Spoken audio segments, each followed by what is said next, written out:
Welcome. First of all, welcome. This is Unsolicited Perspectives. I'm your host, Bruce Anthony, here to lead the conversation in important events and topics that are shaping today's society. Join the conversation or follow us wherever you get your audio podcast. Subscribe to our YouTube channel for our video podcast and YouTube exclusive content. Rate, review, like, comment, share. Share with your friends, share with your family, hell, even share with your enemies. On today's episode, Sibling Happy Hour. I'm here with my sis, J Aundrea. We're going to be dilly-dadding a little bit. Then we're going to be talking about Kendrick Lamar's Super Bowl halftime show. And then we're going to be talking about villains. But that's enough of the intro. Let's get to the show.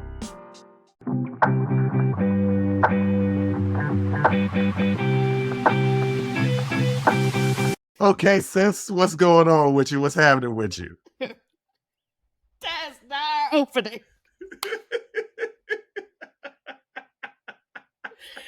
And that is not our opening. You did not give me an opportunity to say, "What up, brother?" All right, hold on. What up, sis? What up, brother? I can't call it because we are all disjointed this morning or this afternoon as we record this episode, but the world is upside down. So, Yes. I mean, I guess it kind of makes sense a little bit. A little bit. A little bit. I was waiting for my thing to jump in. And you just said, you know what?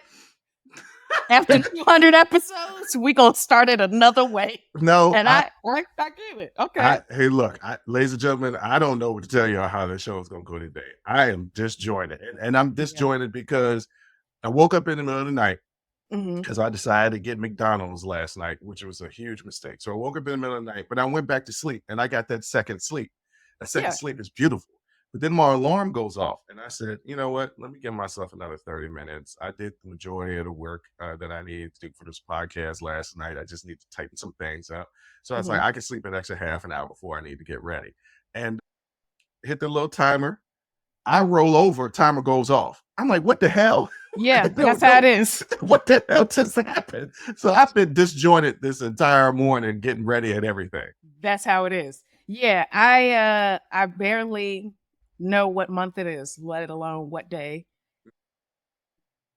You know, I get your email that we got the show today. That's how I know. It's Sunday. No, I mean, I've got 5 projects going at once. Not only that, I somehow got roped into starting a student association for graduate data science students. Why? Like, why'd you say yes to that? Here's what happened. Please explain it to me. There is a particular professor that for some reason sees the best in me. I don't know why. Okay.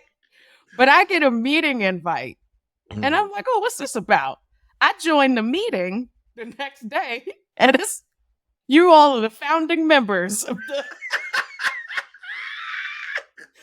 I said, excuse me. So here we are. This is where we're at. We came up with a name, a mission statement, vision statement, and I have to present on Friday to the student body and let them know that this is happening. And so I got a lot going on. Yeah, it sounds like you got a lot going on. Not to mention interviewing for internships for the summer. So there's also that. I don't know what to tell you. You got a lot going on. The world got a lot going on though. Yes. The world is upside down right now. Completely crazy. The people that voted for the current president and the current administration sitting up there complaining and crying now. Because me here in the DC area, just watching people just being laid off right and left. Illegally, might I add. Illegally. Thousands of people. And they voted for him and they're like, well, wait a minute, hold up. We weren't talking about us. Yeah. We were talking about them other folks. Oh, no. That good government job you had? Good government job. Gone. Bye-bye. Gone. Yeah. Everything that Musk did to Twitter, he is trying to do to the American government. So congratulations, you guys. Leave us out of it. Y'all voted for this. Now there's consequences and repercussions. During Black History Month, we got claims of reverse racism. a white guy wins his third straight slam dunk competition in the NBA slam dunk contest. Mac McCullen, like what is going on out here in these streets? What is going on? By the way, I don't know. The boy can jump out the building. Okay, so he Yes. is well deserving. We're not doing any reverse racism. We just simply saying a white guy has won the NBA slam dunk contest 3 years in a row. Michael Jordan didn't even do that. I mean, it's Black History Month. Yeah.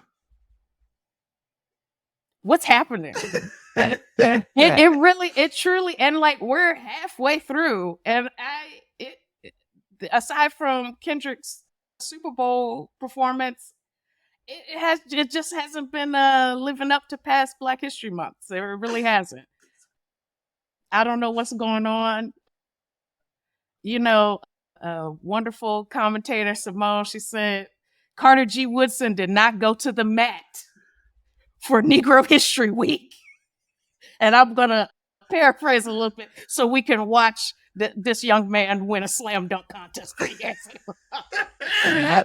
But look, no shade to him. No shade, because I saw the dunks. They were amazing. They're absolutely amazing. The boy is good. The boy is good. The boy is good. This isn't he rightfully won. Right. Like, this isn't a situation where they claim DEI where somebody undeserving got the award. Nah, he was absolutely deserving. The boy could jump out the gym. Dunked over a person and spun around, dunked over a car. I think it was a Chevy Lumina. I don't even know for sure. I mean, the boy is good. I can't take nothing away from him, but wow, during Black History Month, couldn't wait till March. All right. Nah, I can't wait till March. No, so the world is crazy. I don't know what's going on. I don't know what's going on in my own life. You know what I'm saying? I'm waking up, sleeping, and then waking up, and then sleeping and waking up again. That's just how my days go. And then that's adulthood. Yeah. Adulthood sucks. Remember when we was kids? Yeah. And all we wanted to do was grow up? I wish I could go back. Look at us now. 30 years ago. A bunch of jackasses. I'm 14. Right. I'm 14. I'm about to enter high school. And all I want to do is grow up and get out of the house. Yes. And I want to go to my 14-year-old self and say, one, this is the proper way how to shower. That's number one. The proper way. This is the proper way how to groom yourself. Yeah, Okay. Yeah. All right. Yeah. These deodorants do not work for you. And these do. Yes. Okay? Noxema. Let's start there. Noxema, not the go-to. Let's try to find something different. So those are the first things I would tell my youngest. Yeah. The next thing I would say is, man, you better enjoy the fact that you don't got no bills to pay. Yeah. Go upstairs and thank mom and dad right now. Just thank them. I actually saw a meme where it was like, I gotta apologize to my mama because I never believed her when she said she was broke on payday. And the truth is, you be broke on payday. Yep. Bills are no joke. No. You really, really do have to clean your house every day. Yes. Like you really do. Like, it's so much that you didn't understand as a child that now as an adult, I'm like, oh, this is trash. Because if you cook every day, you got to clean up the kitchen every day. And look, I ain't gonna lie. I clean. You know I clean. You didn't see me. Yes. Well, my baseboards, look, that is what it is. I ain't finna get down on my hands and knees and scrub these baseboards. I ain't gonna do it. I know our mother did it. God bless her. God bless her. She still do it. She will still do it. I'm not doing it. Nope. I'll pay somebody to do it. Right. But I ain't gonna do it. Or listen, if you come to my house and be like, Jonna, cool, but you see her baseboards, get out of my house.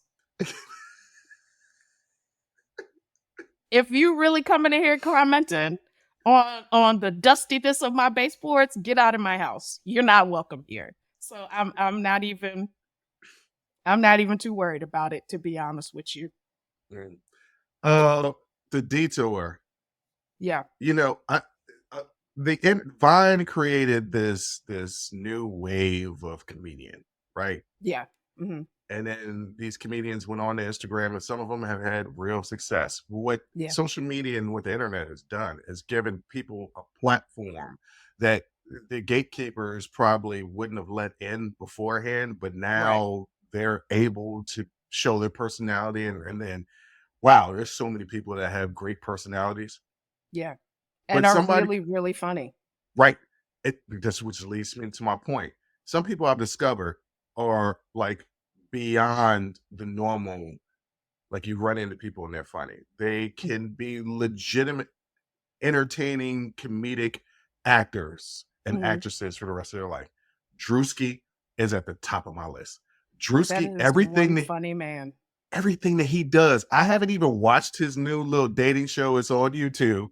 Oh no. And it's full production, VH1-esque Yeah. type of production. Yeah. Have not watched it yet, but I've seen clips. And a matter of fact, today I'm going to watch it. Today I'm going to watch the first episode Okay. because that dude is just hilarious. Everything that he does. When Kevin Hart was on that Kai Cenat Yeah. Twitch thing with Druski, Druski was the funniest person Yes. in that entire thing. He was killing Kevin.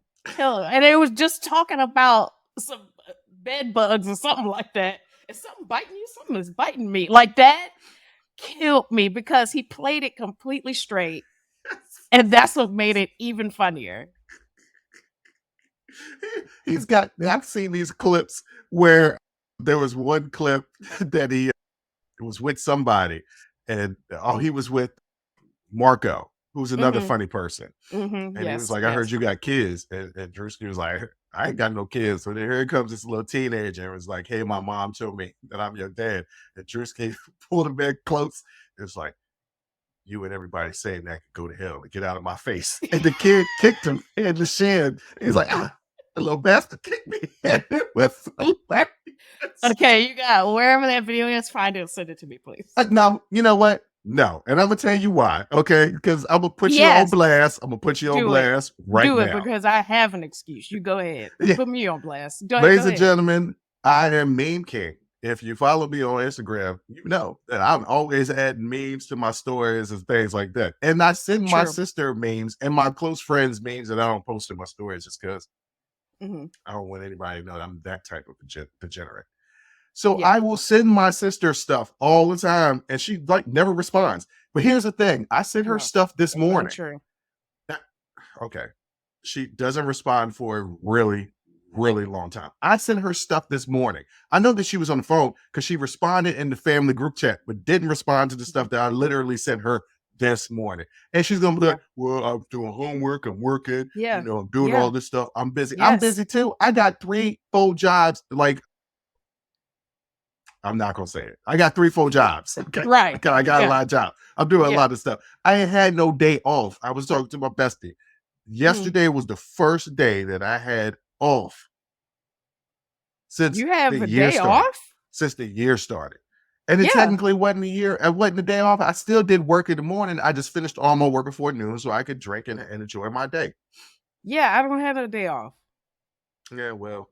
I don't have any day off. And also, ladies and gentlemen, I know that my brother and I have very similar sense of humor. So if he sends me memes, videos, this, that, and the third, I want to actually sit and watch them because typically they're very funny. So if our brother was taking a flight, he acknowledged that he had landed safely. I acknowledged that. I did not stop the work I was doing to watch the videos my older brother sent me.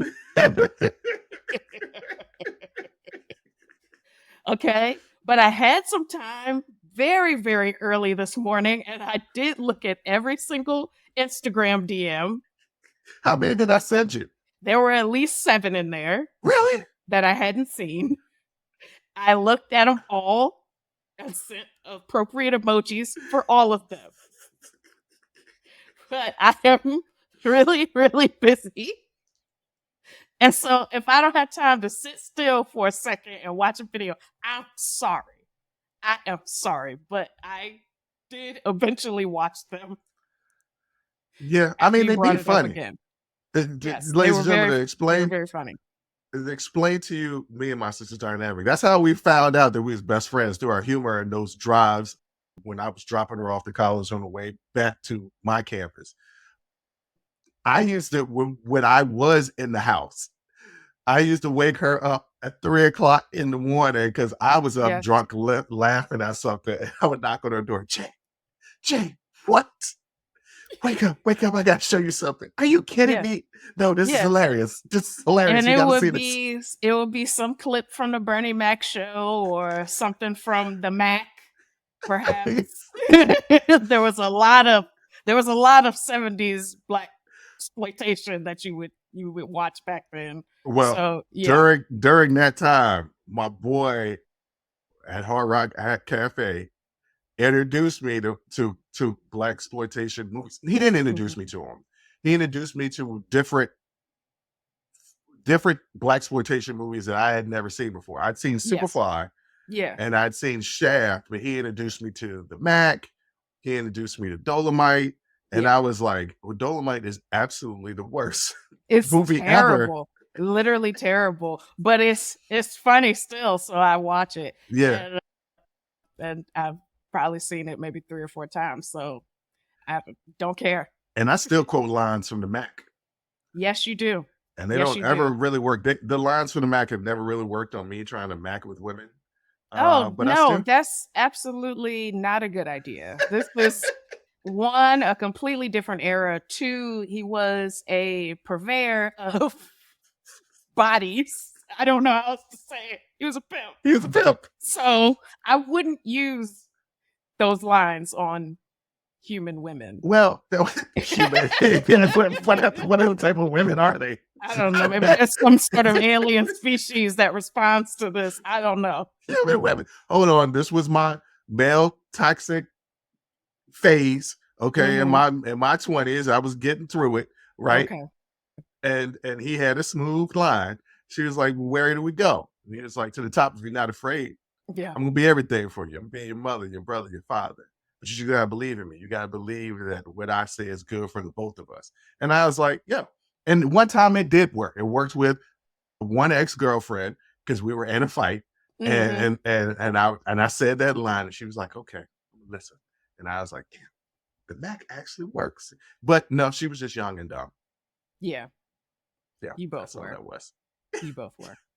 Yeah. But in celebration of Black History Month, not talking about my past of toxic masculinity, we are going to talk about the performance of Kendrick Lamar at the Super Bowl and get into the nitty gritty of the details and the things that you might not have noticed. And we're going to get into that next.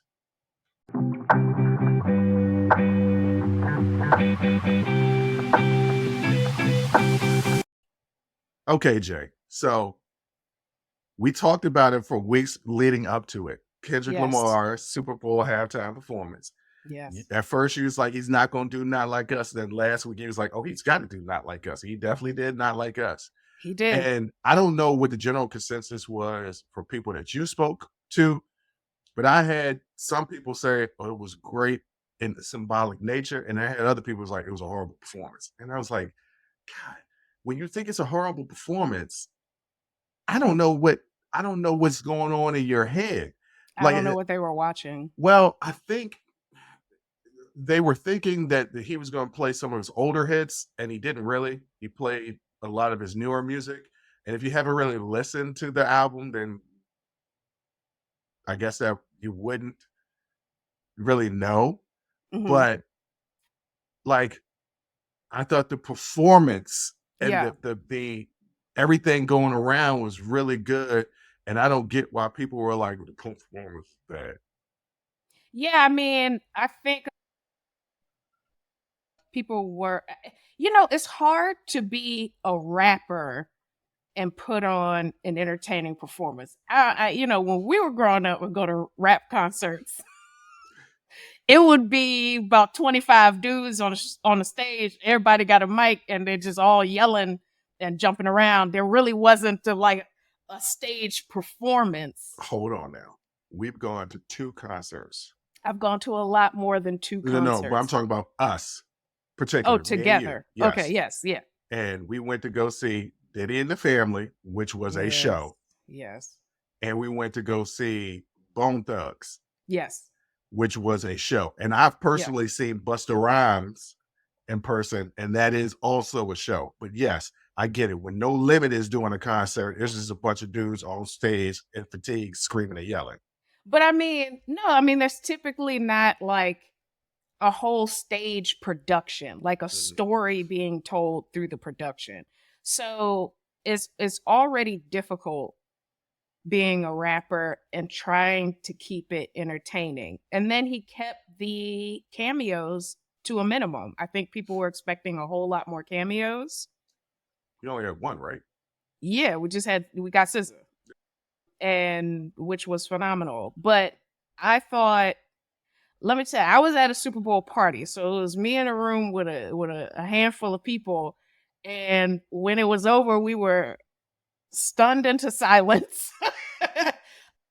But it was entertaining, and I've watched it again several times since then, because there's always little things that you miss and stuff like that. And I just thought it was great. I thought it was great from start to finish. So it's definitely not Beyonce. It's not like Rihanna, who had like 200 people up on platforms in the sky and stuff like that. Like it's a rapper is not an entertainer in that way, but Kendrick still, I felt, gave us a story. He gave us like visuals for sure. There was a narrative there. Like it it was a full production, even down to the camera angles and everything. It was a full production, and I thought he did a great job. Okay, so let's break it down, because a lot of people they were watching it. They're just like, they just wanted him to perform songs and don't realize the layered symbolism that was going on throughout this entire production. Yeah. The layered symbolism, just to hit the points that we're going to talk about, was the set design. Sam Jackson and Serena Williams cameos, his attire, the formation that conveyed certain narratives, talking about the racial divides and reflecting on Lamar's personal artistic journey through hip hop. All of these were touched on during this performance. So let's first talk about Samuel L. Jackson as Uncle Sam. He was a critique of control. Jackson's sanitized Uncle Sam narrative symbolized society's attempt to police Black artistry. His too ghetto remark highlighted mainstream's marginalization of Black expression. Now, we get this all the time, that people being ghetto. I had somebody that told me about the Diddy documentary that we're going to talk about in YouTube exclusive. We're not going to talk about on the show, but said that they couldn't understand what the people were saying and that it wasn't in their world. Essentially, what they were saying was their speech was ghetto. And I was like, you mean AAVE? Which is nothing different than people with Southern accents who don't speak proper American English, right? Right. But for, let's say, white Southerners, that accent or the way they speak is accepted. Their expression is accepted. But when Black people express themselves through hair, or clothing, or speech, dialect, things of that nature, it's deemed as ghetto, which is essentially saying less than. Yeah. And I mean, go ahead. So he was just addressing that. Samuel L. Jackson was addressing that specifically as Uncle Sam.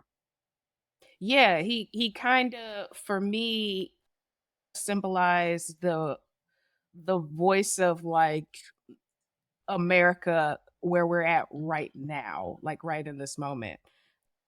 And I think it was really smart of Kendrick, because the Super Bowl was played to a global audience. There are a lot of people who don't know Kendrick's catalog. They were only introduced to him due to the rap beef with Drake. Other than that, they hadn't heard, probably hadn't heard of Kendrick before, and certainly hadn't like listened to his music and got a real understanding of who he was as an artist.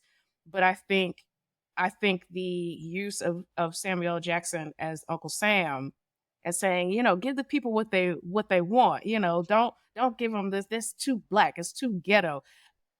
And Kendrick opening this performance by saying, the revolution is about to be televised. You picked the right time, but the wrong guy. And I just thought that set the tone for me of like, oh, this is This is the Black History Month moment that I've been waiting for.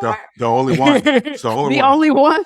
Usually Beyonce gives us a Black History Month moment. I've been waiting for it. She did announce the Cowboy Carter concert tour, but but this gave me what I was looking for, and I thought he was really smart about being like, what is middle America gonna think of me, a rapper, that they probably haven't heard of before, the Drake beef? What are they gonna see when they see me? They're gonna see too black, too Compton, too ghetto, let them know that I know that they see me like that. Mhm. And now I'm about to tell you a story about it. Mhm. And I thought it was very smart. Yeah, no, it was definitely very smart. And like Kendrick always has a meaning in everything he's doing, always has a meaning. And you say people were introduced to him to the rap beat. I guarantee you the majority of the people that are watching the Super Bowl don't even know about the rap beat. Like when Yeah. you talk about middle America, they are completely blind to everything that's going on that's in our culture. Right. They don't care to know. They don't want to know. Right. Or it's not being presented to them. Right. There's also that as well. It's not being Yeah. presented. So you don't know where to go to find out about something if you don't know where to start. And Right. sometimes, that's our responsibility to be like, if you want to know about Kendrick, like if you have questions about the Super Bowl performance, if you want to be enlightened and open-minded, we say, okay, start here. This is the reason why we're having to accept this segment to break it down and explain to people the hidden meaning behind, not hidden, the in your face meaning, but maybe the meanings that you didn't understand that he was presenting during his performance. Mm-hmm. Another one was the American flag. Yeah. And it specifically focused on division and labor. Dancers forming the flag underscored racial political divides. Kendrick Lamar's central stance representing a fragmentation. All black dancers hinted at America's foundation on African American labor. So that's really an important point. Yeah. So often that you would hear when I would talk about, in the mid 2000s, right? Mm-hmm. I'd be in college or I was in the restaurant industry and I would talk about, slavery and things Mm-hmm. like that nature, Jim Crow and things like that nature. Nobody ever said it directly to my face, but you could tell, like, if social media was a thing, people would say, well, why don't you go back to Africa? Because that has actually been a thing that people have said. First of all, I have no connection. I have no connection to Africa. None. Okay. Except for my history that I can't really tell you from what region, right? Because that's all been erased. Yeah. But also, like, why am I going to leave the home that I built? Yeah. We built this. It was built on the back. America would not have succeeded had it not been for black people. And he was specifically pointing that out, like, you tried to marginalize us often and look past us, but realize that without us, there is no America. And I thought that was really important. I mean, he built a flag literally with black bodies. Mm-hmm. That's very on the nose symbolism there of like, you can try to erase our history from the books and erase us from the workplace and disenfranchise us and everything, all of those things, right? Repeal affirmative action and shut down DEI programs and initiatives and all of those things, right? You can do all of that. But what you don't understand is that blackness and black culture is inextricably linked to the American story, and it cannot be separated out and it cannot be erased, because not only are we American history, we're American present, and I'm sorry, but we're American future. Like, it doesn't, we're not going anywhere. We're not going anywhere. And that's what, to me, all of that meant. That symbolism is like, no, you need to understand the way we understand that this is a country built on black bodies, and we're not going to erase or suppress that history. I also love the connection that he's doing this at the Super Bowl, because the entertainment that you're watching during this game majority black bodies. Literally, you're watching them crash into each other. Yeah. Uh, don't get me wrong. They love the game, right? And they're Yeah. being paid for it. So Yes. this isn't by any means something that they're forced to do. But your Right. entertainment, literally, as Kendrick Lamar is performing a Super Bowl halftime show, you're waiting for it to end because you don't want to really pay attention to the meaning of his performance. You're still going to turn around at the end of this halftime show and watch the second half of black bodies entertaining you.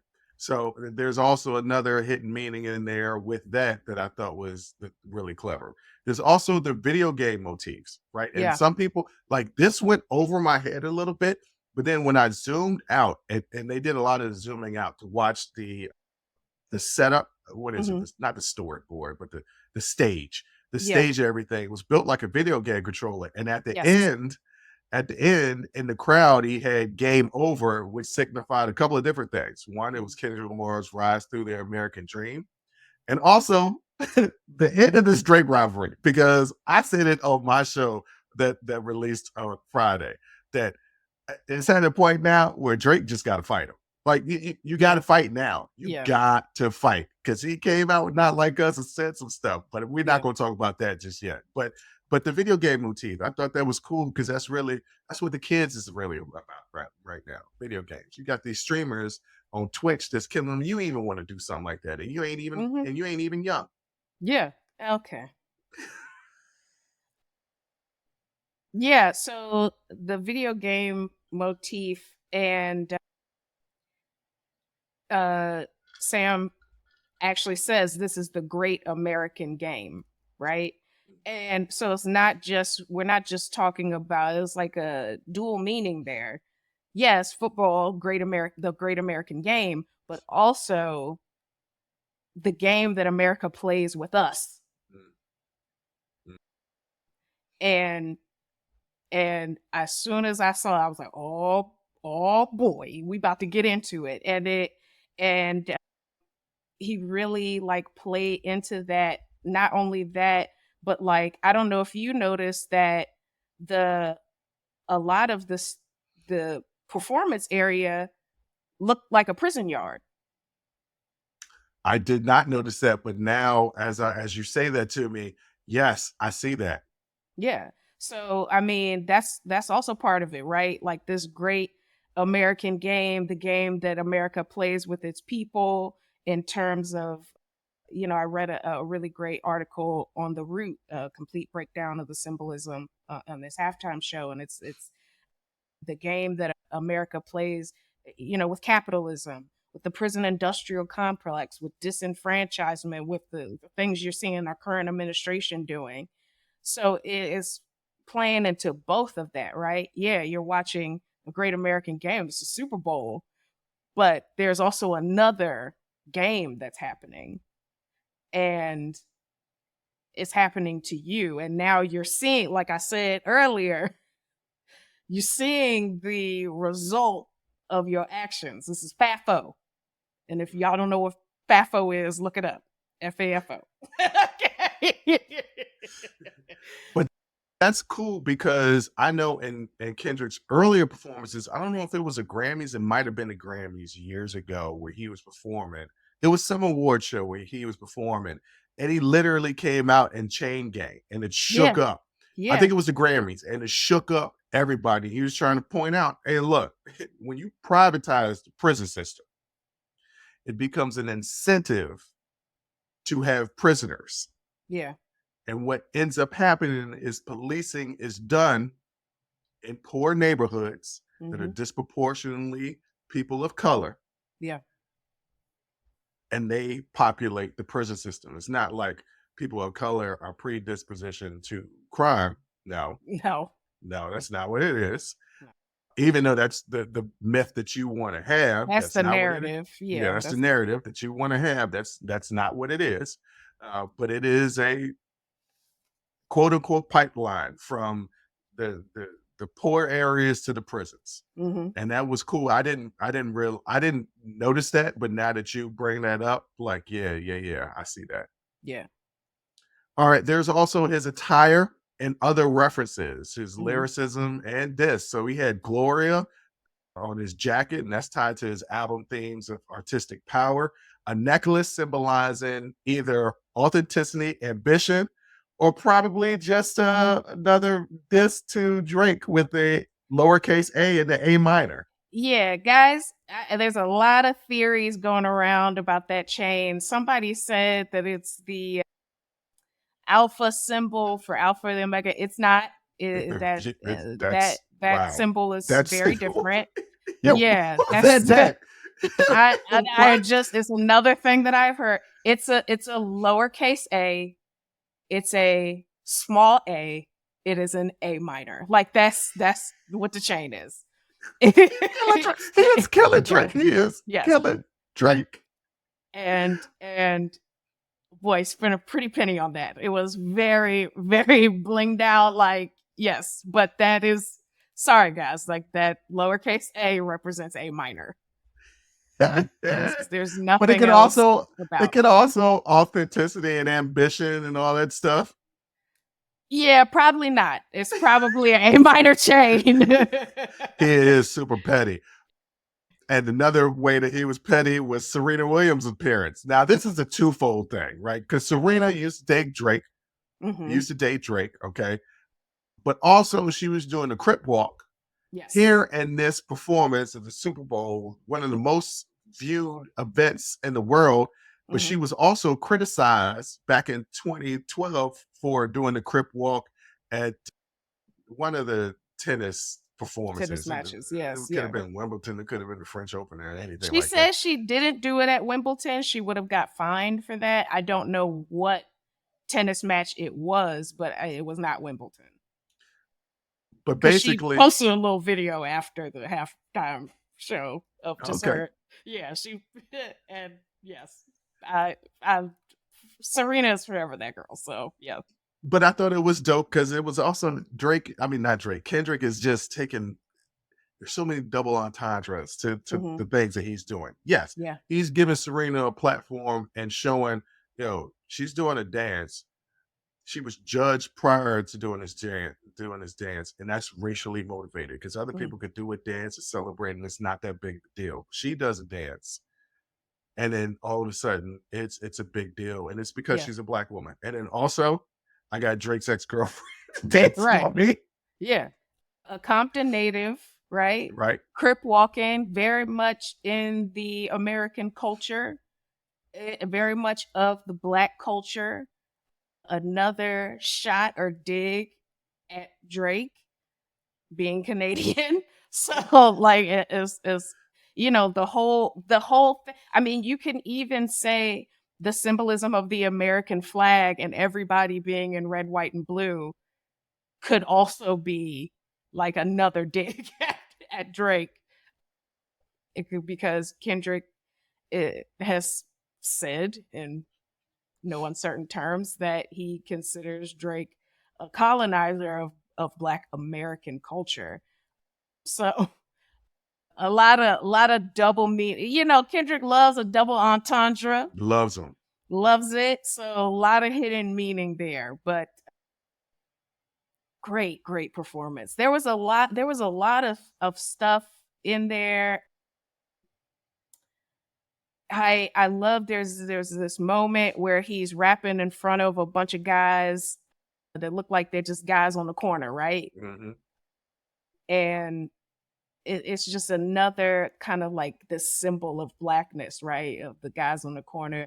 Back in the day, it used to be doo-wop, and then in the 80s and 90s, it was rap, the ciphers, right? Like it's this stuff, but it's very much a part of our culture. Those guys on the corner, right? So like it was just so much. It was so much. You have to watch it more than once to get everything that he was doing, everything that he was saying. His 40 acres and a mule reference. All right. So for those people that don't understand what the 40 acres and mules is, there was a proposal that once the slaves were freed, they would be given land and things to help with that land, 40 acres and a mule. It was a promise to not just kick people out of homes and give them an opportunity Right. to succeed. It was never fulfilled. No. So he said that to represent the unfulfilled promises of Black economic justice, framing his music as a part of a broader struggle, because our movement into economic wealth has been done through various means, but a lot of times it's through entertainment, right? And that's because we were deprived so long from advancing in education and getting jobs. Yeah. So part of it was, hey, we had to entertain you. And even then, the gatekeepers were saying, you can entertain, but you can't entertain. You can do this, but you can't do this. You can go to this club, but not this club. Right. You can perform at this club, but you can't eat here. Like, right? Exactly. Like you can't come in through the front door, stuff like that. Yeah. So it was, he's pointing out how, look, there have been economic hardships, and y'all, we gonna put this right in your face so you can see it. And once again, for those people who are like, I didn't like it, you either didn't like it because you didn't want to hear any political meaning, or you didn't like it because you just don't like Kendrick. Those are the only two options, I believe. There were definitely, at the Super Bowl party I was at, there were definitely some hardcore Drake stans there who spent the time in the kitchen not watching the halftime performance. They were not into it. So it can also be that. But, I don't know. I think if you know anything about Kendrick Lamar and his body of work, I don't think you should be surprised at just how Black his show was, and that it's gonna have some social commentary, it's gonna have some political commentary, because if you watched any of his performances, they typically do.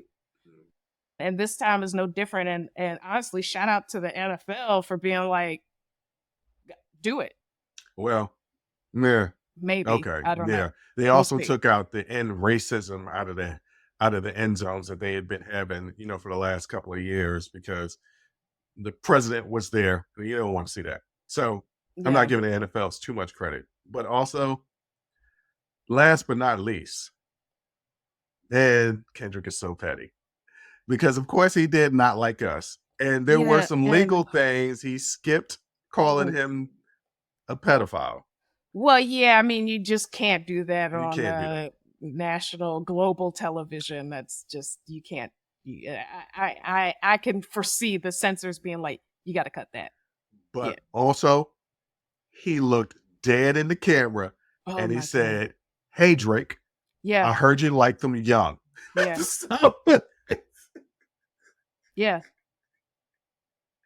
And honestly, there is a screenshot of him looking directly in the camera saying, say Drake, that little devilish smile he has on his face. And the caption is, if I send you this, just know I'm gonna do it anyway. And I'm like, Yeah. I not only did I not think he was gonna do it after the Grammys, I was like, okay, he's gonna do it, but I was still like, how can he do it? He did, change some of the lyrics. He had to, just to make the song appropriate for that venue. But I mean, just him in the round and the camera following him around this circle, and it looks like it's all of Compton behind him, right? And he's just walking around and looking dead in the camera. Say Drake. And it was just, and that grin, the grin was like, oh my God. I was shook. And I don't get shook, but I was shook a little bit. I could not believe that he looked right in that camera and said, I heard you like I'm young. And then when he got to A minor and the whole stadium erupted in unison to scream out A minor, you can't, Drake, baby, just go on. Not Go sit baby. down somewhere, okay? Like, just you'll be fine. At the end of the day, you're a superstar. You'll be fine. You're a But superstar who makes good music that yeah, people love. y- 15 summers, 15 yes, summers of jams. You yes, you are a musical genius. You y- will come out with more hits and people will y- eventually forget about this. yes, yes. But for now, you know, the lawsuits didn't help. Didn't help. Uh, did not help at all.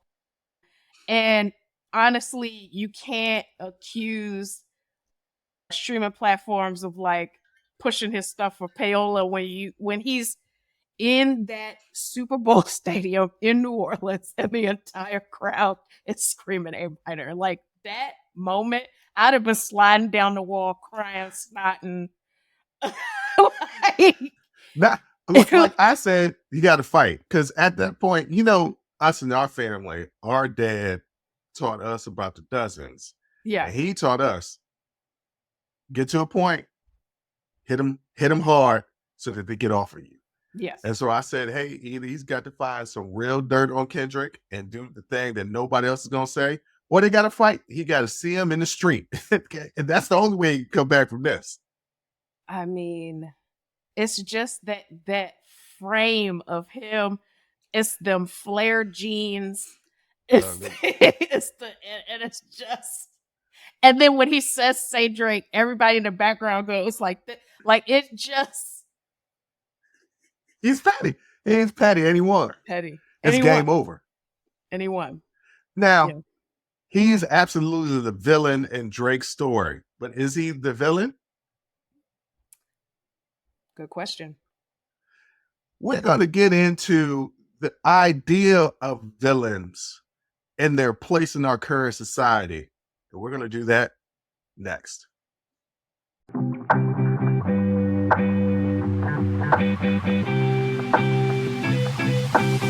So, Jay, I think you finished watching it. Did you finish watching the series The Penguin?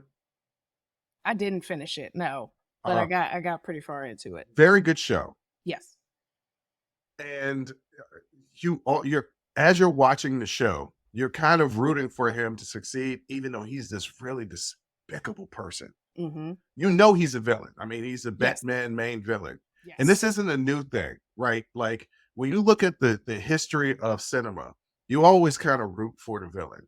Your favorite character, your favorite villain of all is the Joker, right? Yes. And Yes. the movie The Joker, I still haven't seen the musical, but the movie The Joker was a hit.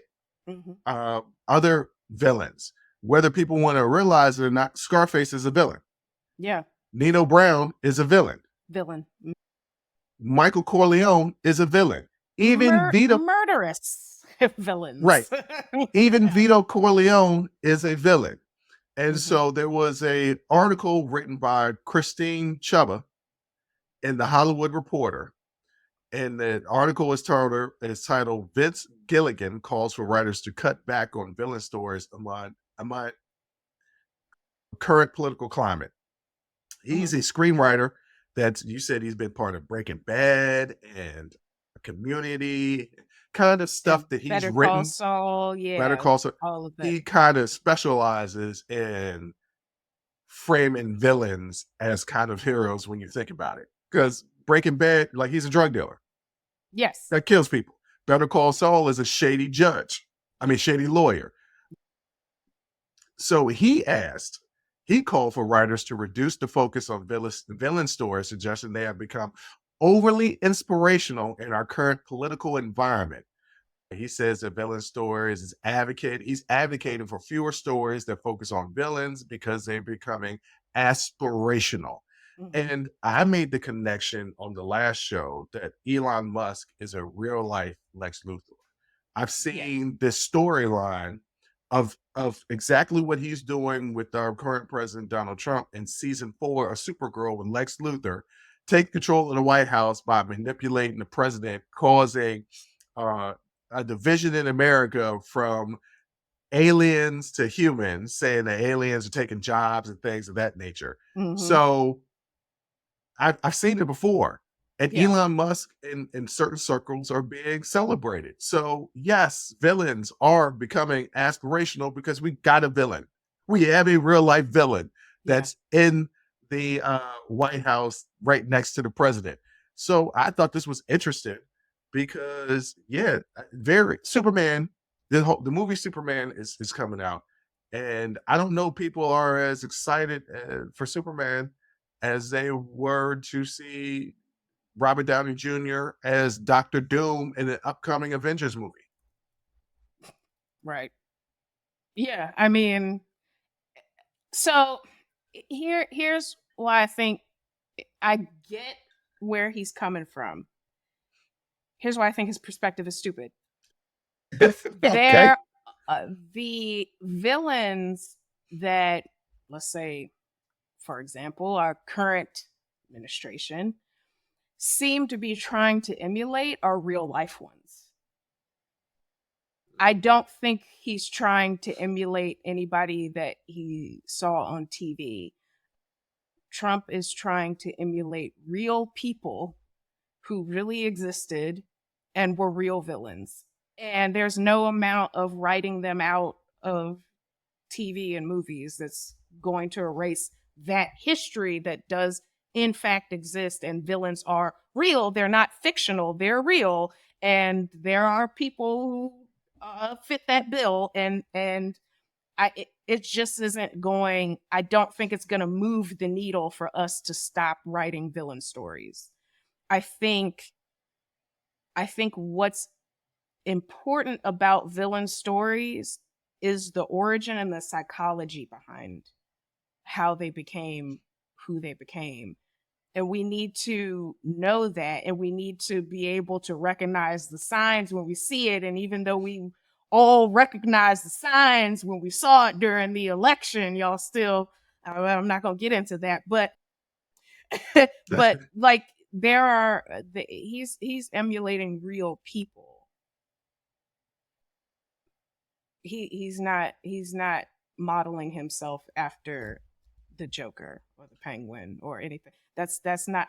And so I don't think it's gonna move the needle at all. I think he's right but missed the mark. I don't think villain stories on television and media are directly influencing political climate. But villain stories absolutely influence society. Yeah. People watch Scarface and want to become a drug dealer. People watch Sopranos or Godfather. Like the Godfather has been labeled in the American mafia as kind of this book to model yourself at. It influenced some Italian Americans to enter in the mafia. Mhm. Nino Brown and New Jack City influenced some people to sell drugs. Breaking Bad, Snowfall, all this stuff influences some people to start their own villain story. And in that aspect, Mhm. yes, I think he is right. We need to write more stories of heroes. The only problem is this. Everybody loves the bad guy. It's the reason why me and you argue about women all the time, and how I say women love the bad boy. They love the bad boy.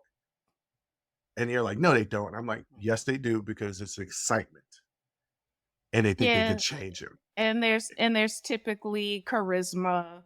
There's Always. typically, charm, gift of gab, things like that. The point is, the reason why, a guy like Ted Bundy was as prolific as he was is because he was attractive and charming. Well, I didn't think he was, but the people who stopped to help him did. So like, yeah, there's always going to be a little bit of that in it, and so you're going to have people attracted to villains. But I think people identify with villains in terms of like their origin story. I think people always are looking for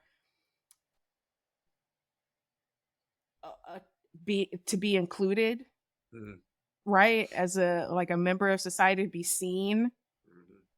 not to be ignored, not to be pushed aside, not to be marginalized. And to see people that are from maybe a marginalized community taking control of their own destiny and future, and even though it's by illegal means or immoral means or both, it's the American dream that was sold is that you pull yourself up by your bootstraps and accomplish something. And you see people doing that. It's your local drug dealer, but you see him doing that. You know what I'm saying? So I get like He it's pulled like himself by his Timberlands. he pulled himself up by his Timberlands and that and became who he became. But it's like you see that, and yes, it's aspirational when you're in a position where you don't see anything else. Yeah, I think we should have more heroes and more characters with positive traits and moral integrity and all of that. I definitely believe that, but you got to write them so that they're real and that people identify with them. Like people identify with their struggles, their growth, the way they overcome and things like that. That's why people gravitate towards villains, especially when you think about, like you said, like mob movies, right? When you look at somebody like Nino Brown, and you're like, this is a guy from where I'm from, but look at everything that he has. How do I get some of that? Oh, I've gotta be immoral, or you know what I'm saying? Like, okay, well, what does that even mean what does your morality mean in the context of our society writ large, right? Like, what is it, paying your bills? So I get it. Like I say, he's not wrong, but I just think that there are enough real life villains for people to find aspirational that I don't know that it's really gonna move the needle to not write them anymore. Yeah, because there's a reason why our president, Donald Trump, who is a villain, has a following, and Elon Musk, who is a villain, has a following. A lot of times villains have the power, and power is seductive and attractive. And yeah, people are going to want that. Hell, I want some power. I want the glow hands. Yes, you've mentioned that. Yeah, I've mentioned it several times. Yes. I want the glow hand. And you know what? I like villain stories. I watch them. I'm not influenced by them. Like I watched the Penguin, and I was like, I don't ever want to be this guy. I want to be Superman. I don't necessarily want to be. I think also some of the heroes are written as villains as well. Batman to me is a villain. Yeah, he's a vigilante. He definitely takes the law into his own hands. He's guided by his own moral code. It's not like you gotta kind of, question that. It's the same issue I had with the glow hands. Like he is the one determining what is right and what is wrong. Yeah, but I'm more righteous than Batman, so that makes sense for me to have the glow hands. Yeah, Batman should have got therapy. Yes, Batman is a prime example of somebody who should have got therapy. Very, very early, like literally right when his parents were murdered, Alfred should have put him in therapy. He should have been in there. I would say, starting off once a week, and then we could move to every 2 weeks and see what happens. But definitely should have been in therapy. Especially considering the fact that they was murdered right in front of him. Like he saw them die. He held their hands and they took their last breath. I mean, that's a triggering, traumatic thing. And that's the reason why he goes into the communities of the lower income and beats the hell out of everybody. Yes. Somebody got to do something about him. Somebody got to do something. I'll tell you who else is also a superhero, but is also a villain. That's your boy. Who's that? Deadpool. Yeah. Not people. A good guy. And he's fully aware that, like he said before, one of his movies, like his morality is on like a sliding scale, right? Like he has said that before. So he is fully aware that he is not the hero. He is the anti-hero, because even in the moments where he's heroic, it is still for selfish reasons. Yeah. Like, is he trying to save the world? Is he trying to save his friends? Yeah. And the world is being saved, as a consequence of that. So like, yeah, that I wouldn't consider him a hero. I barely consider him an anti-hero. So basically, this whole segment, we basically call Vince Gilligan a hypocrite because he built his damn career off of writing and making villains aspirational. And now all of a sudden he's trying to say to everybody else, we need to stop doing this. Well, he in the article, he talks about like his philosophy of storytelling, right? Like he's always emphasized that actions have consequences, and design, like Breaking Bad, for example, where the protagonist turns into the antagonist, that are supposed to challenge moral perceptions, right? But like, you could also say that you made a villain aspirational. That's what I was saying. When I read the article, I was like, yeah, okay. Yeah. All right, Jay, what do you want to tell the people out there? Man, they're not like us. They're just not. And Who is they? Them? well, honestly, I'm gonna say Elon Musk. Yeah, well, you know, He ain't like us. That's he's a colonizer definitely not too. like us. He's absolutely a colonizer. Yeah, that's not even up for debate. How are you against immigration? You yourself are an immigrant, but all right. So, and on that note, ladies and gentlemen, thank you for listening. Thank you for watching. And until next time, as always, I'll holla. Whew, that was a hell of a show. Thank you for rocking with us here on Unsolicited Perspectives with Bruce Anthony. Now, before you go, don't forget to follow, subscribe, like, comment, and share our podcast wherever you're listening or watching it to it. Pass it along to your friends. If you enjoy it, that means the people that you rock with will enjoy it also. So share the wealth, share the knowledge, share the noise. And for all those people that say, well, I don't have a YouTube. If you have a Gmail account, you have a YouTube. Subscribe to our YouTube channel where you can actually watch our video podcast. But the real party is on our Patreon page, After Hours Uncensored and Talking Straight-ish. After Hours Uncensored is another show with my sister. And once again, the key word there is uncensored. Those are exclusively on our Patreon page. Jump onto our website at unsolicitedperspective.com for all things us. That's where you can get all of our audio, video, our blogs, and even buy our merch. And if you're really feeling generous and want to help us out, you can donate on our donations page. Donations go strictly to improving our software and hardware so we can keep giving you guys good content that you can clearly listen to and that you can clearly see. So any donation would be appreciative. Most importantly, I want to say thank you for listening and watching and supporting us. And I'll catch you next time. Audi 5000. Peace.